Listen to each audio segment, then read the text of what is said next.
lie to him. I know, but what you're considering a lie and what I consider a lie might be two different things. I'm from America. My culture is different than yours. Baby, lie is lie. Are you or were you a lesbian? Do you practice lesbianism? I'm so guilt-ridden because I love this man. And I just want to be open and honest and get this over with and see if he'll take me for who I am. But it's getting harder and harder. The room shifts before anyone says a word. Lisa feels it first. The air tightens, the smiles fade, and the silence stretches longer than it should. This is not a check-in. This is a test, and she knows it before the first question finishes landing. Her posture changes. Her eyes scan the room, not for comfort but for exits. Reality TV tension usually plays loud. Raised voices, dramatic pauses, rehearsed outrage. This feels colder. Controlled. The kind of quiet that warns you something personal is about to be handled like content. I am Lily, and you are watching Reality Drama Files. If you care about where reality TV crosses from messy into invasive, stay with me. Subscribe if you want breakdowns that respect people while still holding the show accountable. And tell me in the comments if you felt the shift too, because this moment split the audience in half. What makes this different is not the question itself. Viewers have seen couples grilled about money, trust, attraction, loyalty. This hits another layer. The framing turns inward. Body language gets examined. Past moments get replayed with new meaning. Normal discomfort gets recast as evidence. Lisa starts realizing the conversation is no longer about her relationship. It is about control over the story. She tries to stay composed. You can see the mental math happening. If she laughs it off, it looks dismissive. If she pushes back, it looks defensive. If she stays quiet, silence fills the gaps with assumptions. This is the trap reality TV sets, when curiosity wears the mask of concern. Some fans argue the show asks hard questions. Fair point. The franchise survives on pressure. Others feel a line has been crossed. Also fair. The tension comes from one unresolved issue. Who gets to decide which parts of a person belong to the audience? Lisa sits there, caught between cooperation and self-protection, realizing the rules have changed mid-game. The cameras keep rolling. The room waits. And the question hanging over everything is simple and unsettling. Once a show decides your inner life is public property, where does consent end?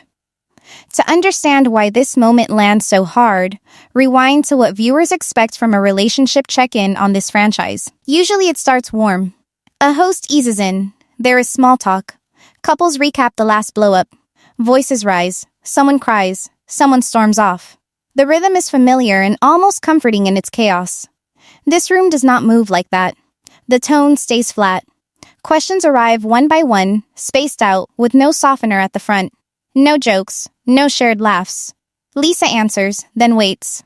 The pauses stretch. Silence does the pushing. Her body leans back, then forward, like she is searching for the pace and cannot find it. Watch her hands. In past scenes, she talks with them. Here they fold together, then unclasp, then fold again. That is not performative drama. That is someone recalibrating in real time. The pacing slows her down while the pressure speeds up inside her. The setup also feels different. Chairs sit farther apart than usual. Eye contact comes from unfamiliar faces. The absence of a familiar host removes a buffer Lisa usually relies on. No one interrupts to smooth the edges. No one reframes. The structure itself tightens the room. None of this requires accusations to feel heavy. These are choices. Silence instead of reassurance. Distance instead of warmth. A sequence of questions that move from surface facts to inner states. Each choice alone looks neutral. Together they create a funnel. Lisa senses it. You can tell by the way she starts answering more carefully, measuring each word. Her expressions flatten, not because she feels nothing, but because feeling too much feels risky. Viewers often read this as coldness. In this context, it reads like self-defense. What makes the turn unsettling is how ordinary it looks. No shouting, no insults, no raised voices. Just a slow narrowing of focus. By the time Lisa realizes the conversation is steering somewhere personal, the room already expects her to go there. And the quiet question becomes this. When the format changes without warning, does participation still mean consent? The next shift arrives with the faces. 3 of them. Calm. Neutral. Unfamiliar. On this franchise, familiarity equals safety. Even conflict feels manageable when you know the person asking the question. New faces reset the hierarchy. Lisa is no longer speaking to a host or a mediator. She is being assessed. Power moves quietly when the people across from you hold no shared history. There is no shorthand, no past rapport to lean on. Every answer stands alone. Every pause feels longer. Lisa's eyes flicker between them, searching for a cue that never comes. Compare this to her earlier seasons. When tension flares, she pushes back. She jokes. She interrupts. She fills space. Here she does the opposite. She waits. She nods. She chooses words with care. That contrast matters. It signals awareness. She knows this room plays by different rules. This is where audience psychology kicks in. Many viewers read discomfort as a tell. If someone stiffens, people assume guilt. If someone hesitates, people assume hiding. Reality TV trains us to decode reactions as proof. We forget context. We forget pressure. We forget that being watched changes behavior. A fair counterpoint deserves airtime. Some fans argue the show brings in analysts to help clarify patterns. Outside perspectives can spot dynamics cast members miss. That logic holds in low-stakes moments. It weakens when the subject shifts from actions to identity. The margin for misreadings grows wider. Lisa seems to sense this pivot before it fully lands. Her shoulders square. Her breathing changes. She answers one question, then another, and the room keeps narrowing. The analyst stops circling the relationship and moves straight toward her inner life. Then, the line arrives. Direct. Personal. No buffer, no warm-up. The kind of question that reframes every clip that came before. Time slows. Lisa does not respond right away. Neither does the room. And the freeze tells you everything the moment lands heavy, not loud.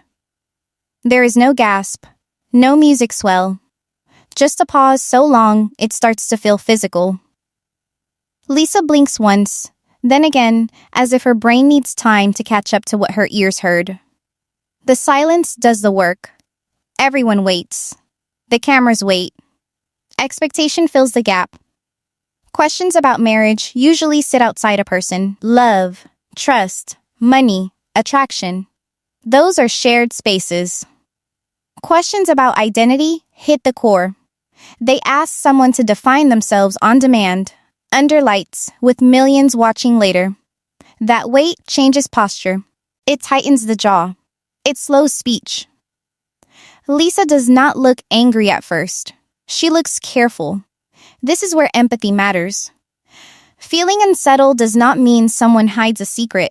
It often means the framing feels unsafe. Being asked to explain who you are, rather than how you act, flips the power dynamic. The room is no longer about problem solving. It becomes about disclosure. Viewers often miss this distinction. Many people grow up thinking clarity equals honesty.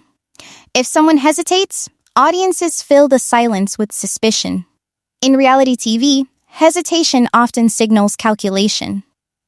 How will this answer be edited? How will this clip be replayed? What story will get built around a single sentence? This is not about labels. It is about consent. About whether a person agreed to have their inner life examined for narrative value. Lisa seems to clock this in real time. Her expression shifts from startled to focused. She straightens in her chair. She starts speaking again, slower now, choosing structure over spontaneity. She reframes. She talks about boundaries without naming them. She pulls the conversation back toward actions and relationships, away from speculation. You can sense the effort it takes. Control does not return all at once. It comes in pieces. A steadier tone, a firmer gaze, a decision to answer on her terms. The room listens. For the first time since the question landed, Lisa is no longer reacting. She is steering. The tension tightens as clips start rolling, but not the way viewers expect. Pauses are longer. Angles linger. Replays slow gestures that once passed unnoticed. One smile, one shrug, one glance becomes evidence in a story the show wants to tell. The sequence isn't chaotic. It's deliberate. Every cut pushes the narrative forward, guiding what the audience should feel. Reality TV thrives on these choices. Moments are selected, framed, and edited to suggest patterns. A glance becomes doubt. A laugh becomes guilt. Nothing overt, just subtle enough that viewers start connecting dots that may not exist outside the edit. It's behavior magnified, context compressed. On screen, hesitation reads as hesitation, but the way it's cut tells a story beyond her intent. Think of past seasons. Couples had moments of tension, laughter, regret. Some reactions lingered, some didn't. The difference now is the microscope. Small gestures are replayed, slowed, emphasized. The editing room becomes a lens that distorts proportion, focusing on reactions that serve a story. The same action in another season might have faded into background noise. Here, it feels amplified, unavoidable. Audience psychology makes this powerful.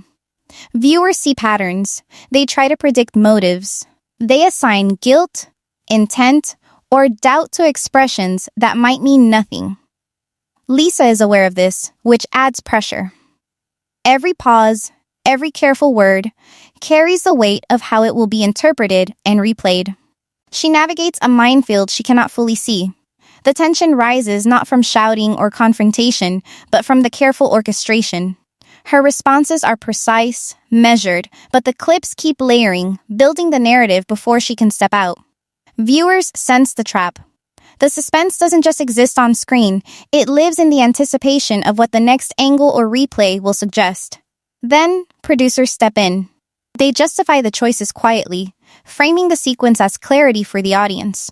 Explanation is calm, almost routine, but it carries an invisible weight. It signals that the story's direction is intentional, not incidental. Lisa feels the shape of it, and the room tightens around her once again. The room hums, with a quiet intensity as the conversation pivots. Producers lean in, suggesting the audience deserves honesty. The words sound simple, reasonable even, but the weight behind them is different. Honesty, they imply, means answering every probing question. Every hesitation becomes proof of concealment. Every measured pause is suspicious. But honesty is never that simple. Who defines it? The audience? Producers? The cast? 1,000 unseen cameras do not create truth. They create perception. Lisa feels it. She knows that her carefully chosen words will be dissected later, replayed out of context, and reshaped into a narrative she may not recognize. She also knows that asserting her boundaries can be misread as evasion. Her voice cracks slightly. It is subtle, almost imperceptible to the untrained ear, but anyone paying attention sees it.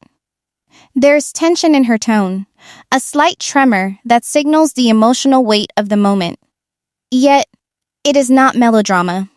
It is reality. A person caught between being herself and performing for the story. Some viewers side with the producers. They argue, maybe she should have been more forthcoming. They want drama neatly packaged. They see honesty as transparency on demand. That perspective makes sense in the abstract, but it ignores the layers of pressure Lisa is under.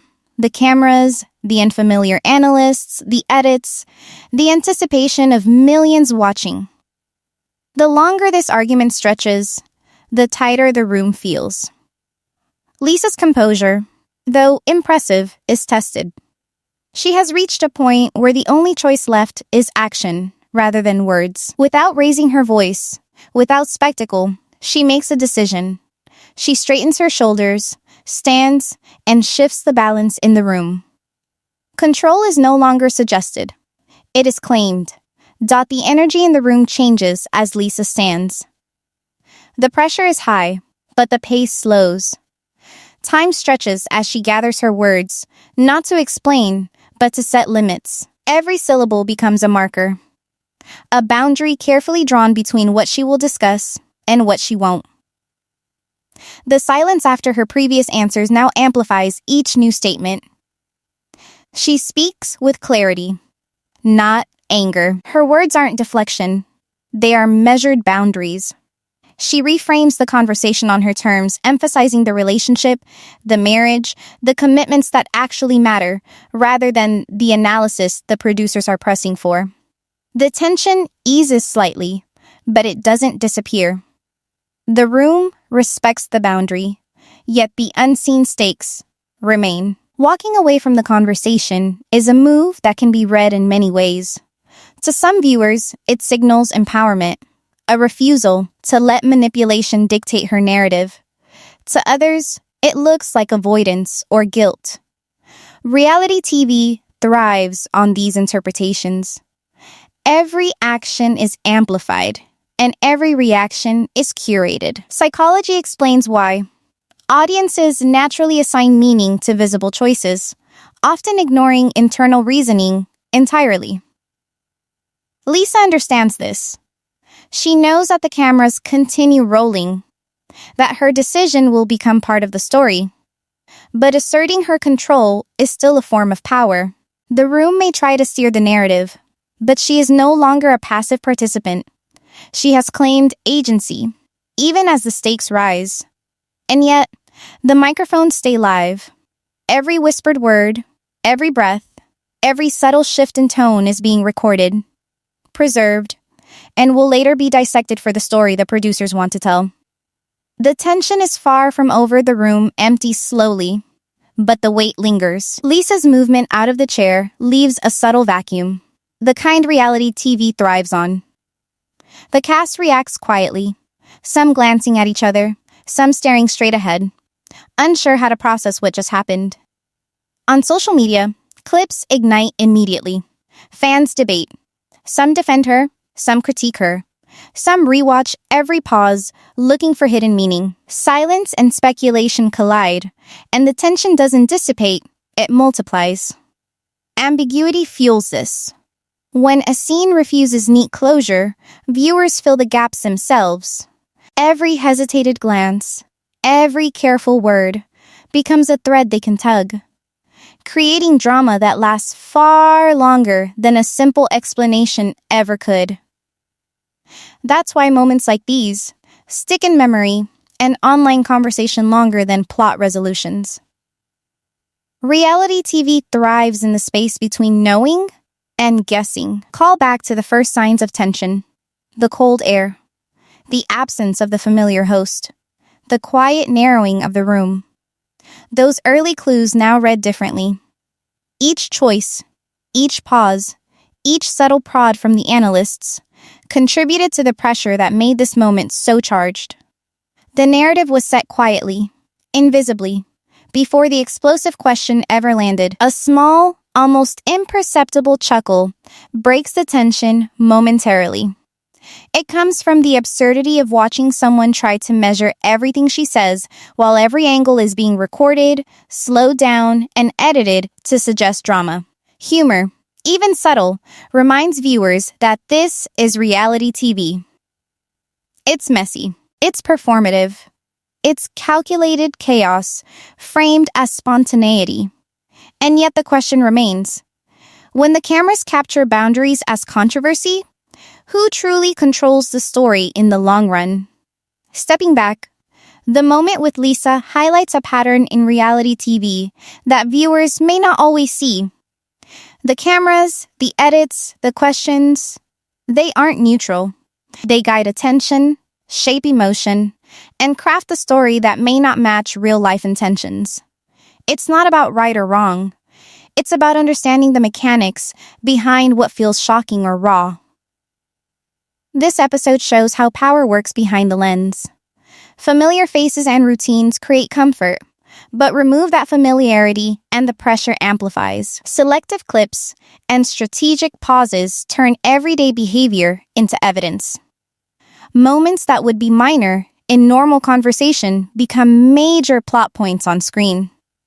Awareness of this can help viewers separate what's real from what's crafted for engagement. Watching critically doesn't mean judging the cast. It means noticing patterns, asking why certain moments are emphasized, and recognizing when the narrative is being steered. When silence is used as a tool, when body language is replayed and slowed, the production team shapes the story. Acknowledging that allows viewers to enjoy the drama while keeping perspective. At the same time, the intensity of this moment reminds us how easily personal boundaries can be tested when storytelling meets scrutiny. The stakes feel real because the cast's reactions are genuine, even if the framing isn't neutral. Every glance, every pause, every carefully chosen word is magnified, creating suspense that keeps audiences glued to the screen. Yet, even as we unpack the setup and the mechanisms, one question lingers in the air. When control of the narrative becomes more important than clarity, who ultimately decides what the story really is? Everything comes back to that first moment. The air shifting, the room tightening, the question landing heavier than anyone expected. Now, with everything unfolded, it's clear why the scene hit so hard. It wasn't just the words. It was the setup, the pacing, the unseen pressure building silently around Lisa. Her walkout isn't rebellion. It's a calculated reclaiming of agency in a space designed to strip it away. Looking at it in context, her exit feels inevitable. Every edited clip, every pause, every cold, measured question funneled toward this moment. She stood up, not to create drama, but to protect herself from being reduced to a story, from having her private life dissected for ratings. That's why it resonates. Viewers don't just see the conflict, they feel the imbalance, the tension, the stakes, and the courage it takes to step away. This scene lingers because it exposes the fragile line reality TV walks between entertainment and intrusion. It reminds audiences that the moments which shock us often come from careful orchestration, not pure spontaneity. It challenges assumptions about control, honesty, and visibility, and forces a reconsideration of what real means when cameras are rolling. Even as the episode ends, the energy doesn't fade. The microphones are still live. The story continues to unfold through reactions, edits, and online debates. The echo of Lisa's choice hangs in the background, leaving questions without easy answers and viewers captivated by what comes next. And just as one story closes, another begins. The next episode promises more high-stakes confrontations, moments of vulnerability, and revelations that will test the limits of truth and narrative once again on Reality Drama Files.